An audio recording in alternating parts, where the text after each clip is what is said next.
পাথরের জন্য আমার নবী রহমত, সঙ্গে হা আন্দর কুফে বুজা হলে বুদ, গুফতে আয় আহমদ বগো কোন চিস্তে যদগর তুমি খা, হি বাগোয়াম কাচে হাস ইয়া বাগোয়ান্দ আকে মা হাকিম অরাস, গুফতে শোষ পা রা হাজার দার দাস্তে তোস, বিষ্ণু আজহার একটু তসবিহ দুরুস্ত। বলেন সুবহানাল্লাহ।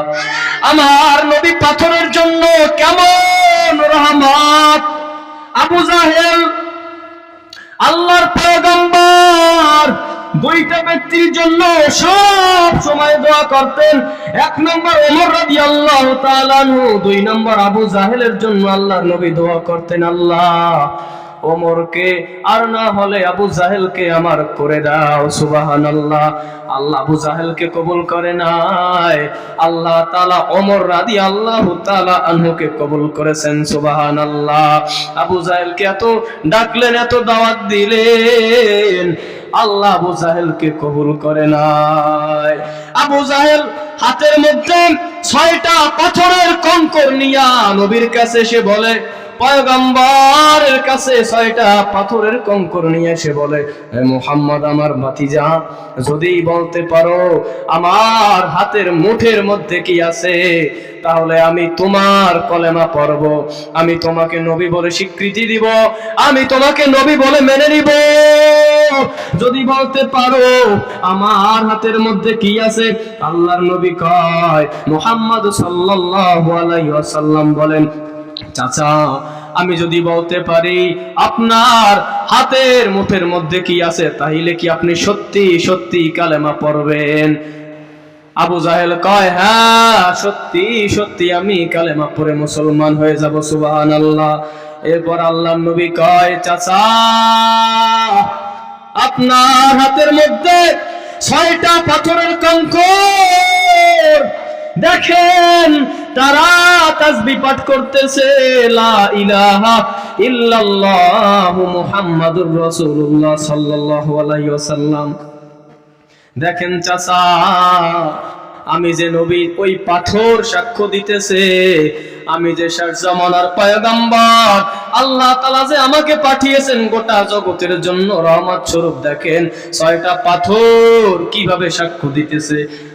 আবু জাহেল এটা চাক্ষুষ দেখে তারপর আবু জাহেলের ঈমান নসিব হইল না।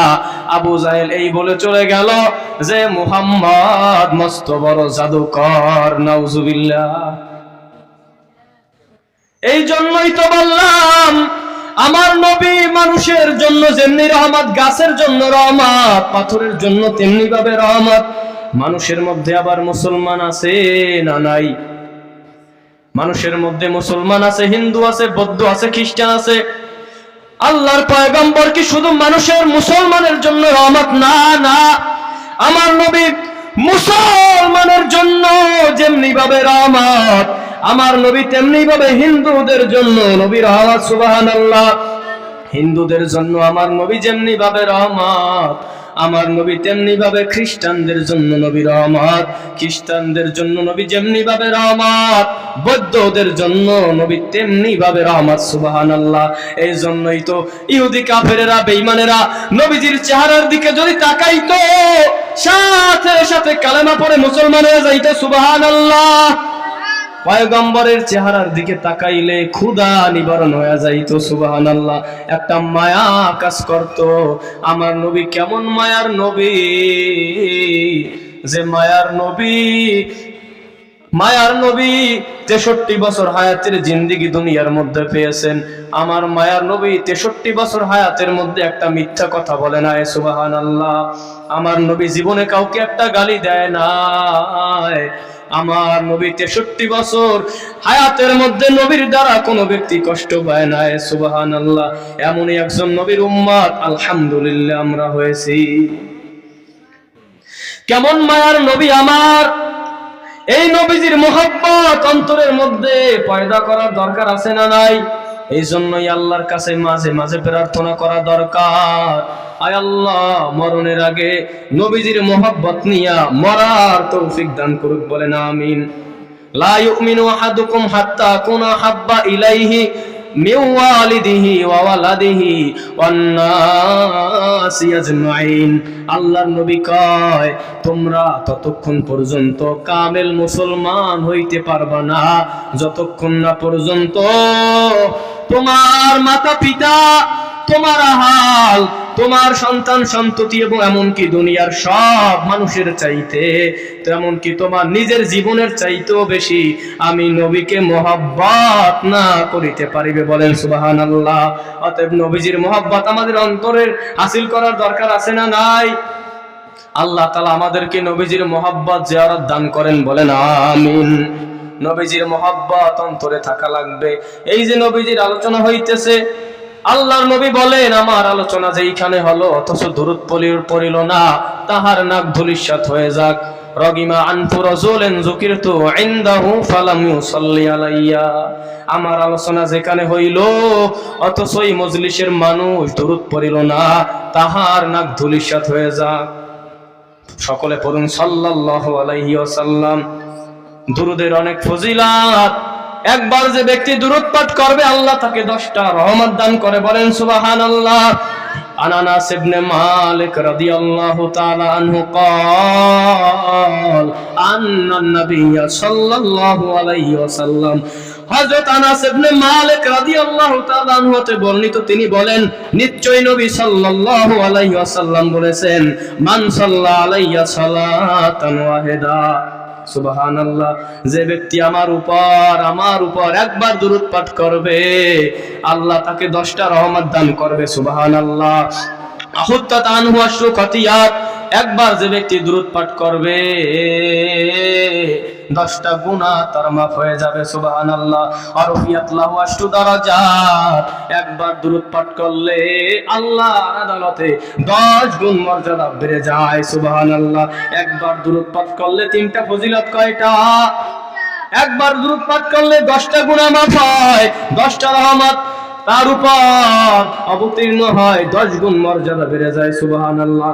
মুহাদ্দিসিনগণ বলেন তাহলে যে ব্যক্তি দৈনিক 100 বার দুরূদ পাঠ করে তার 1000 গুনাহ মাফ হয়ে যায়। সুবহানাল্লাহ। 1000 রহমত তাকে দান করা হয়, 1000 গুণ মর্যাদা তার বেড়ে যায়। অতএব দুরূদের আমল করার দরকার আছে না নাই? আল্লাহ তাআলা নিজে নবীর উপর দুরূদ সালাম পেশ করে। বলেন সুবহানাল্লাহ। আল্লাহ তাআলা বলেন ইন্নাল্লাহা ওয়া মালাইকাতাহু ইউসাল্লুনা আলান নবী ইয়া আইয়ুহাল্লাযীনা আমানু সাল্লু আলাইহি ওয়া সাল্লিমু তাসলিমা।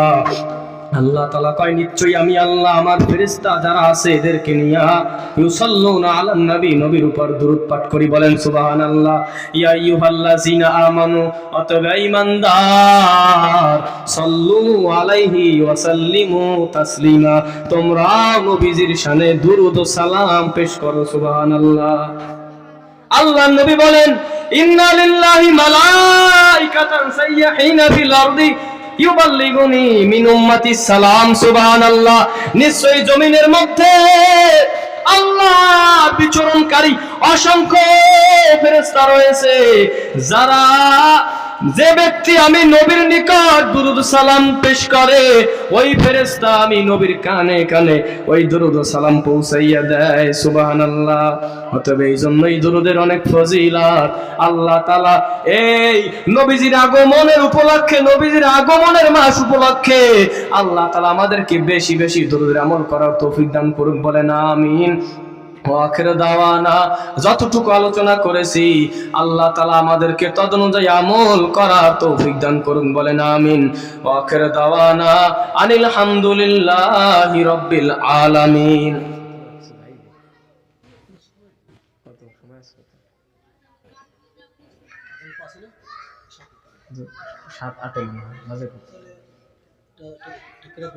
একটা কেরাত দাও। হয়